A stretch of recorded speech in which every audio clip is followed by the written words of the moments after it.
Hi, I'll talk in this video how to search for jobs in this crisis period. As you know, we are going through a very difficult time. The world is going through the difficult time. Almost all countries have been affected by the coronavirus, and it is almost certain that we're going to have a financial crisis this year, but it can also go on for the next year and the year after that. It can be very severe as well. IMF has said that it is perhaps the biggest crisis in the last 100 years. As you know, in 1930, we had Great Depression, which continued for about 10 years.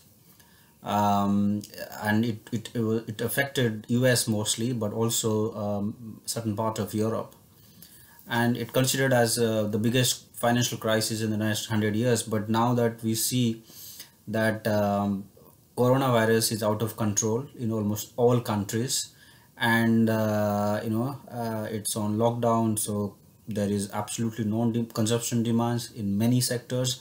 So it's likely that if things do not come to normal in the next few months, it's going to be a very bad crisis. So what I'll talk in this video is about, okay, in this period, how do we search for jobs, right? As you know that if the financial crisis or economic crisis happens, the number of jobs in the market goes down, right? That is certainly going to happen. But there are also a few things to know. I mean, it's nothing to be disappointed or be pessimistic about it, and obviously there is reason to be pessimistic, but there are also some silver line. There's also some good aspects to it which we should all know about. So yeah, I'll first talk about the job situation that's already the case. As you some of might know that in the US, over millions of people have already registered themselves as unemployed, and they're asking for social security or pension from the US government, right? It's also the case in many countries in Europe. Of course, in Africa and Asia, this luxury isn't there. As in, I mean, you are not, you do not have a government that can help you, as in to provide pension in this period. But that's the case actually. Unemployment rate has gone up quite drastically. But it has gone up mostly in certain areas, right? For example, in the travel industry, it has been badly affected, right? This is one industry which is badly affected. Airline industry is very badly affected. Restaurant. So these industry are the ones that are very badly affected. And then comes the manufacturing industry, right? In manufacturing industry, you cannot you cannot work from home, right? So you have to go to the factory to work, and if people cannot go out their home, they cannot go out to factories to work. So factories are closed, production is badly hit. So manufacturing also another sector which is very badly hit. Okay. There are also other sectors which are dependent on these sectors, like manufacturing and travel and tourism. They're also quite badly hit, and mostly unorganized sectors, right? The small industries and small scale industry, where it's practically difficult to run a company when people are not there to work for the company, or to provide goods and services. So that's yeah, so it's a very bad situation. But the good thing is that there is a slightly shift in the demand. Okay, like travel and manufacturing, these are industry where you have to be physically present, right? But there are few sectors where you don't have to physically present in the office or in the workplace. For example, in the IT sector, right?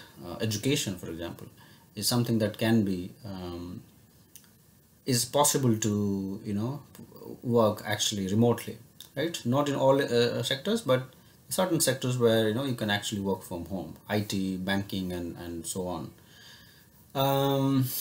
So these are some sectors where people are still working, right? So there is a shift in demand of services actually, right? People are sitting at home, so they will prefer something that is online, is possible online. So anything or everything that is available online is something that the demand for that product or service will go up over time. For now, e-commerce is also badly affected because even the supply chain is badly hit. But I think it's just a matter of few months when the e-commerce will be back on track, likely, because people will certainly do a lot of online transaction, will buy a lot of things online. So that also one sector where I see the demand will be there in the next, after a few months when things stabilize to some extent. All right. Now let's talk about the jobs, right? And this is the topic of our discussion. The first part is just about giving an introduction what's happening now, right? So what's the job situation, right? As you know that unemployment is rising, but and a lot of people have, a lot of these companies have stopped hiring also, right? And those people who have been given offers, they're also asking them that, okay, you please stay with your job, right? We cannot hire you right now. Firstly, sometimes there is no demand, and secondly, they also see uncertainty in the future, so they don't want to hire new people. And thirdly, even if a company is really interested to hire somebody, he doesn't have the facility to onboard the employee. And that's another reason why people are on standby and they simply cannot join and start working. These are some of the issues. However, I'm going to discuss you, like, even in such a situation, if you are searching for a job, either you are a fresher trying to find a new job, or you're an experienced professional, you have just been laid off from your company, you want to find a new job for yourself, or you are someone in the industry who has got a lot of experience and still wanting to move out of his current job and find a new job. I will highly recommend you that if you are having a good or decent job, it's better not to switch job right now. It's not a good time. You can wait at least for next 6 months or maybe 1 year. But if you fall in the first two category, either a student or someone who has been laid off, or who is somebody simply trying to find a job, then I'm going to talk to you about the things to keep in mind which will increase your chances of getting a job.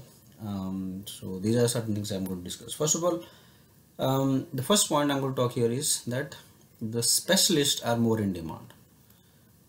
Okay, so people who are specialists, right, they're not generalists, are more in demand. And I'll tell you the reason. I'm talking about it from experience, because I was also a fresher or a fresh out of college during the 2008 financial crisis, and I have seen it firsthand that people who are specialists, either a program or like great developer, or they're specialist in business analysis or research, they're always in demand, because it's very difficult to replace a specialist. So if you're a specialist, you specialize on a very particular skill, then it's very difficult to replace. The generalist job, like so lower level management job, can be done by many people, right? And when things are not good, generalists are the one who are normally laid off first, right? They are the one who lose jobs first, because they don't bring a lot of money to the company. But or in nutshell, I can tell you that these are people who are easily replaceable, right? So always try to be a specialist, right? So ask yourself where exactly you specialize in, and then try to hone your skill in that area, and try to simply be better at it, and make sure that you have enough knowledge in that area. So try to be a specialist. Specialists are always going to be in demand. It's very difficult to replace specialist. Secondly, technical skills are more in demand than functional skills or business skills many times, and especially during the crisis time, technical skills are very important. If you are a specialist in technical area, then you are somewhat, compared to others, you are safe. So you should consider yourself being a technical specialist. If you are a programmer, like you are an engineer, an engineer is very difficult to replace, right? Someone with 10 years of experience. But someone, even if he's a specialist but he's just a business analyst, it's in my view, it is a bit easier for the company to replace him, right? An engineer can be a business analyst, but a business analyst need not be an engineer, or cannot be an engineer in a short period of time. He has to put in a lot of effort to be able to become an engineer. Okay. Then what about applying for jobs? When we're considering apply for a job, try to apply in as many places.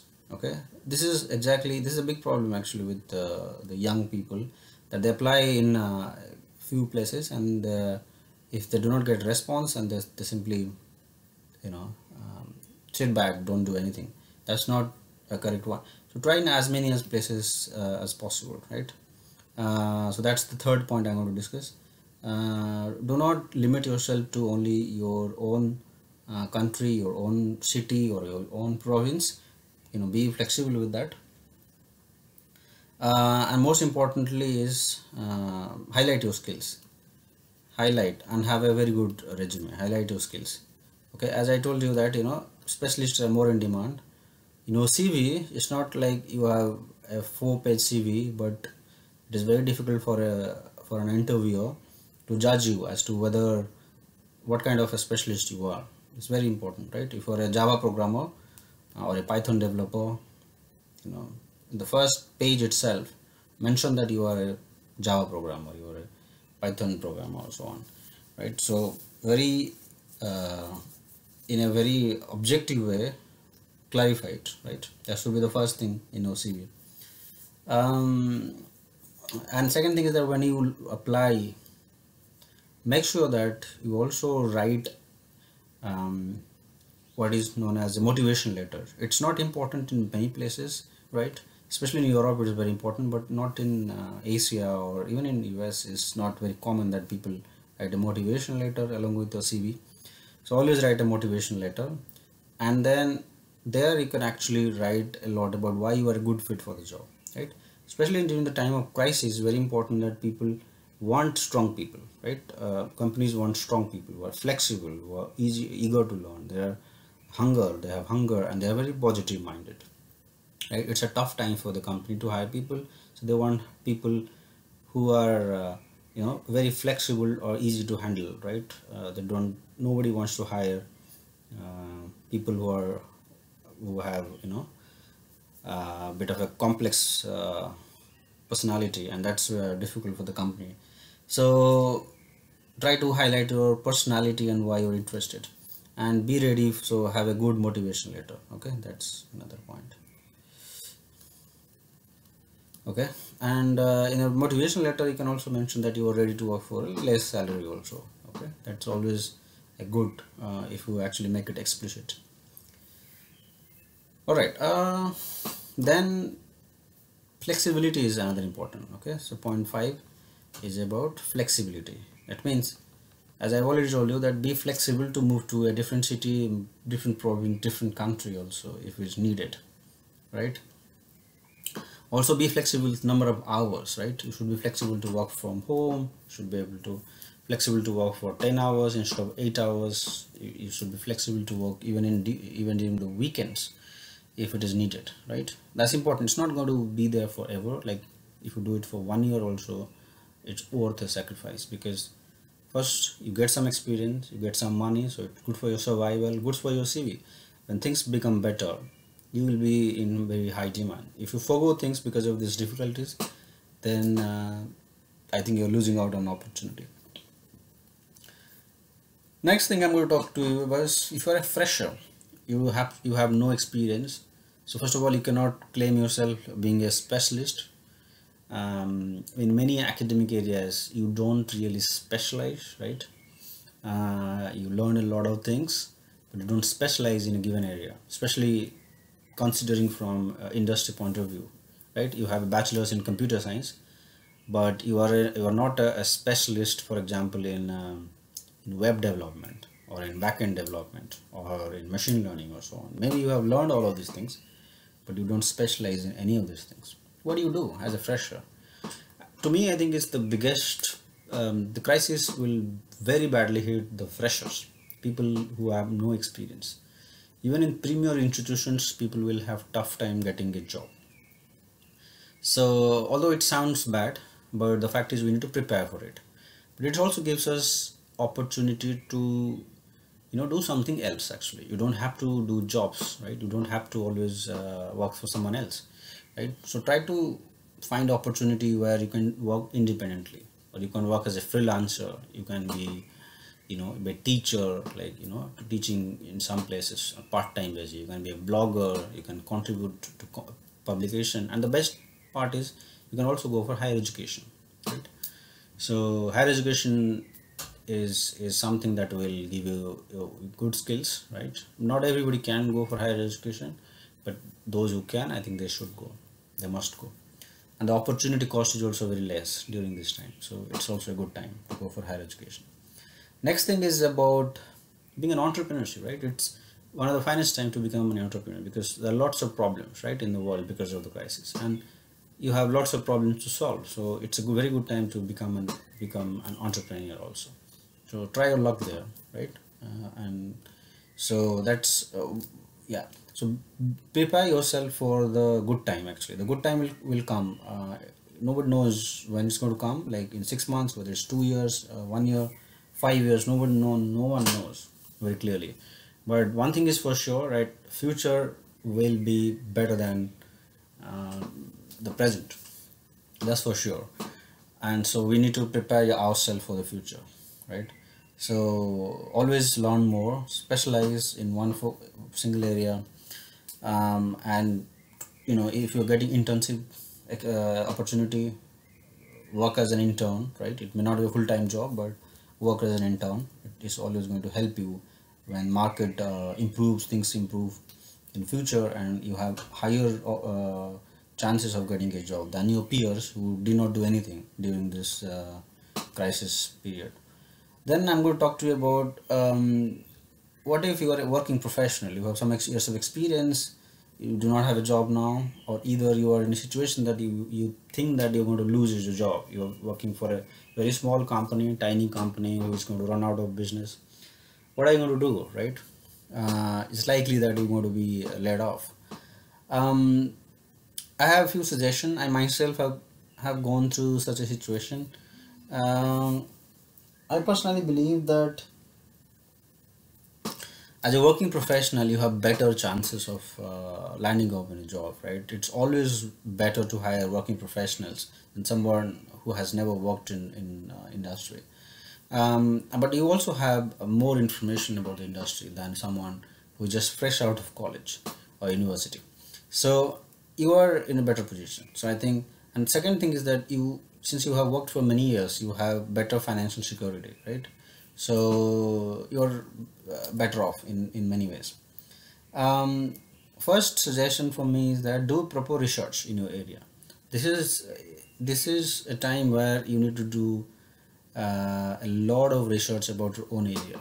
I assume that you have a lot of knowledge about your own area, but sometimes we assume that we know a lot of things, but the fact is we do not know a lot of things about our own area. So it's very important now that we connect with people who can give us information. You can also find information on the internet through different forums, through Quora, through Reddit, YouTube, and other Facebook groups. Try to connect with as many people. LinkedIn is one very good, try to connect with people, know what's happening, right? And see the opportunities wherever it is coming, just apply there, right? So research is very important. Have enough good information with you so that you can use it later on. For example, just try to collect the email ID of the hiring professionals, right? You may not have thought, okay, you have to do a research about who are the hiring companies in my city or in my country. But do that. Try to gather this information, these email IDs, and you can simply send them your CV. Yeah, if in case you lose your job, right? This is one single thing, right? The other thing is that, okay, there are many new job sites nowadays, right? It's not the famous one like Indeed or right. These are obviously the big ones, but there are also some less known job sites. We do not know about them, but try to find out which ones are there, and try to have a profile in every of these job sites. And the next thing is that hone your skills, right? It's good time to also ensure that you are interview ready. That means if you get an interview tomorrow, you should be able to give your best, right? And oftentimes what we do is that we do not prepare for the interview. and that's a very bad thing. Even though you have lots of experience, the interviewer will cannot judge your experience in 1 hour time, right? He will judge you based on the answers you give him in that 1 hour, and that's very difficult actually for him, and difficult for you also to to convince him that you know a lot of things. But therefore its preparation is very important. So prepare for the interview well in advance, so that yeah, you can clear the job interview if you have to give one. Another thing for the working professional is that if you are someone like, you are someone like work for 10 years or 15 years in one field, and there is a field which is very related to your own field, and that field is very demanding now, right? Because of lots of demand in there. I'll tell you one example, right? You are an MBA and you have been working in financial operation, right? And you see that the demand for the company or the bank that you're working in is going down because of the consumer lending is not happening now. So you're likely to be laid off in future. But you have lots of experience with risk management, and even in crisis, banks have to do risk management, and you think that okay, you will also fit in as a risk manager. So try your luck there as well, right? Similarly, if you're a developer and you have been a very good developer last 10-15 years, but you see a lots of demand for people who actually understand product management. There's a lot of demand out there. If you think that, if you get to know that from your research, try your luck there. So always explore more, and I'm sure you have better chances actually getting a job. And so these are certain things I wanted to share from my own experience in the financial crisis of 2008, but also what I see is already happening, and from my research on how people get jobs in such a period, right? I wish you all the best, and you can also contact us about if in case you want a mentorship or in kind of a help. You can contact us. You can find our email ID in the description section, right? We will help you out on this. I wish you all the best. Thank you.